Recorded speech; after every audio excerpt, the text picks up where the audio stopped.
Hi there, it's Tom B. Again in Old Tom's Wormery, surrounded by all my worms now. Surrounded by about a third of my worms.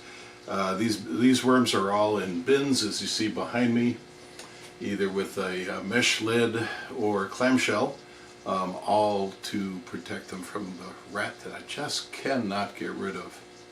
Eventually I'll get him out of here. I will rebuild some shelves and move more worms in. Oh my. What I want to show you today here in Old Tom's Wormery is how I start a new bin. In this case, to start a new bin, I'll be taking the hatched babies and some juveniles and even some adults. When I do that harvest that I've shown recently with the worm filter, the harvested vermicompost goes into a blue bus tub such as this. Has itself a worm blanket. Worm blanket keeps the moisture up. In this case it also has a wire mesh anti-rat screen, and it actually has a very small amount of paperwork. This paperwork shows that the bin was started on the 23rd of October and the trap was changed out on the 4th of November. Today is the 16th of November, so we should have more worms in the traps. Typically this takes 3 traps. A bin like this will have 2 or 3 traps in it. So I will be digging up a trap from another bin probably. I'll take out these 2 traps, we'll have a look at them, and we'll see how we're doing. I then eyeball the concentration of worms going into the bin to see, do I need more, can I use less. So I'm going to move the camera a little bit so you can see what I'm doing, and then we'll tilt it down into the bin that we're going to, so you get a good view of what goes on when Tom B starts a new bin in Old Tom's Wormery.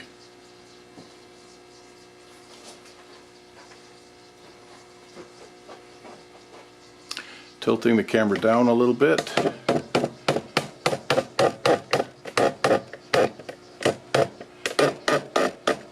It now shows the 2 bins. I'm going to work the traps out of that bin there, and then I will rotate down a little bit further so you can see directly into their new bin. Okay, this is the hatch out bin, and as I feel inside, I feel 1 trap and I feel 2 traps. So we have 2 traps in here. And you'll notice that the worm trap, also known as a trapping cup, in my case they're strawberry containers.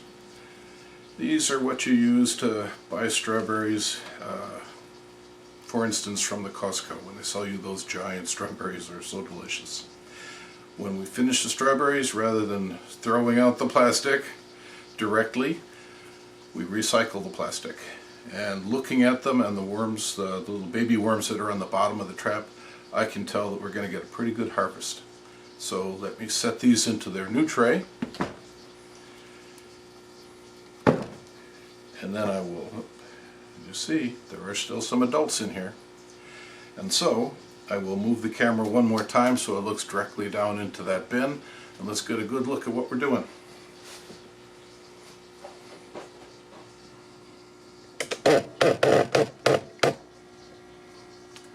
Like the squeaky noise of my tripod. Alright, looks like a good view. Hopefully we're still getting a good recording. All the flashing lights say yes, and so we just take a trap and we pound him out.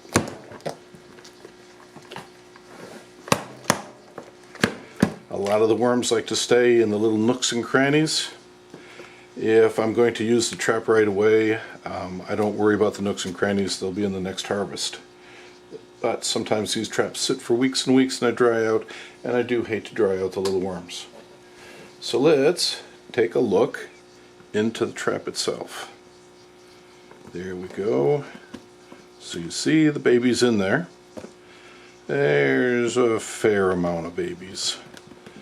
I'm not too impressed. And so the other trap will be the same. Make some room to pound it out.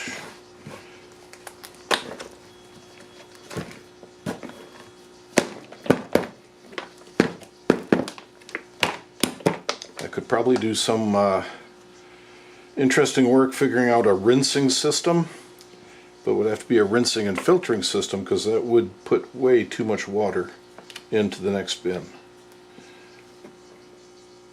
Alright, so I believe that the number of babies is about the same. Again, as I say, I'm not too impressed. I've had it where it is crawling with babies.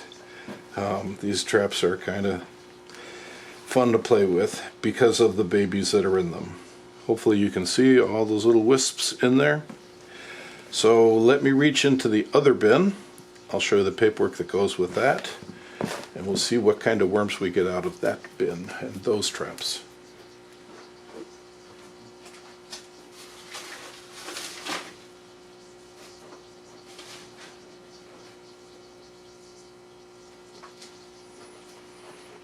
Alright, this bin, as you can see, it was started on the 4th of November, where I set it to do hatch out and put the traps in there immediately. So now we've been these 12 days.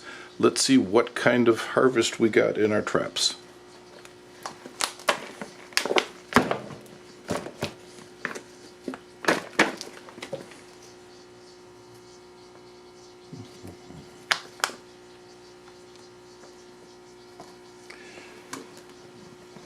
There.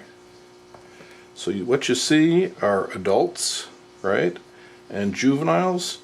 These are mostly the worms that had already hatched. There's some close to wisps that had already hatched when I harvested the bin. They've had time to grow. They're not so much the wisps that we saw in the last trap. So overall, looking at the concentration of worms,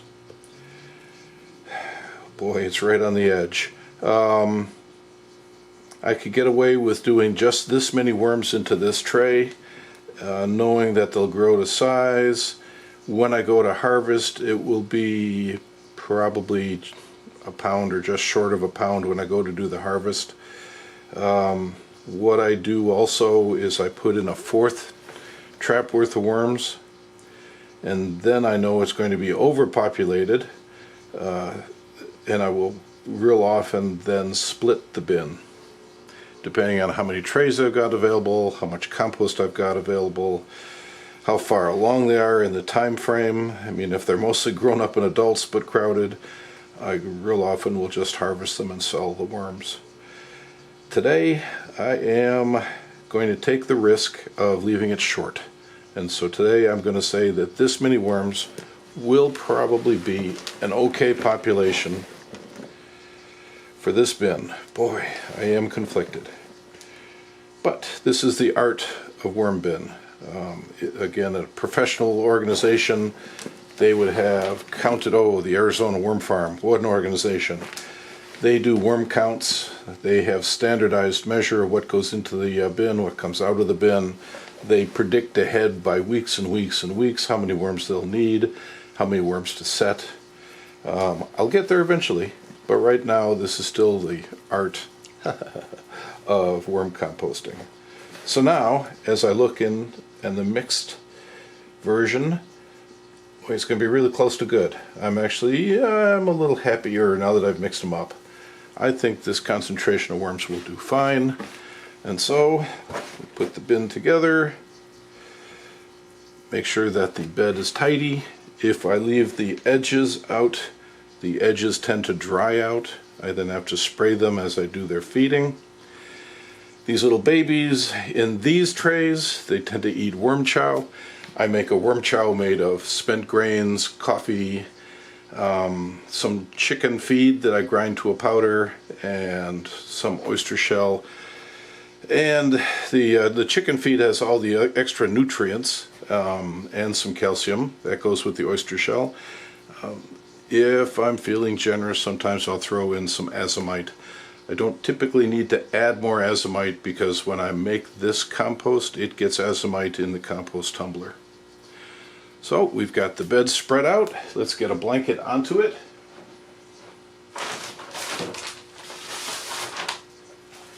Today's blanket is a trash bag. Trash bag split to size. let's put them this way, a little tighter. That helps hold the moisture in, so the bed stays moist for stays stably moist for a long time. The lid helps. The bed also helps the lid to stay dry. When the lid gets real wet, the worms crawl up there. So you've now seen starting another bin. I will generate a label like this to put on here. It will say today's date of the 16th of November, and it will say grow out. Because these babies have hatched, it's time for them to grow up. The other labels tend to be adult, if I'm transferring a collection of adult worms into here, and sometimes hatch. As you recall, this one started with a hatch. There weren't many babies to be seen in the bin that started this. Excuse me. That kind of bin, this one, mostly gets hatch label. Sometimes it gets grow out, but almost always it says hatch, because I'm taking a harvest and putting it into the pan. If there's no juveniles to be seen, it'll be marked hatch.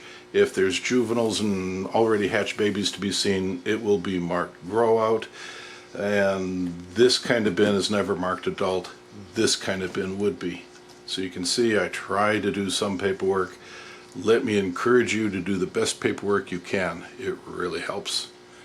So that's starting a bin. Thank you for watching, and I'll talk to you again soon. Bye now.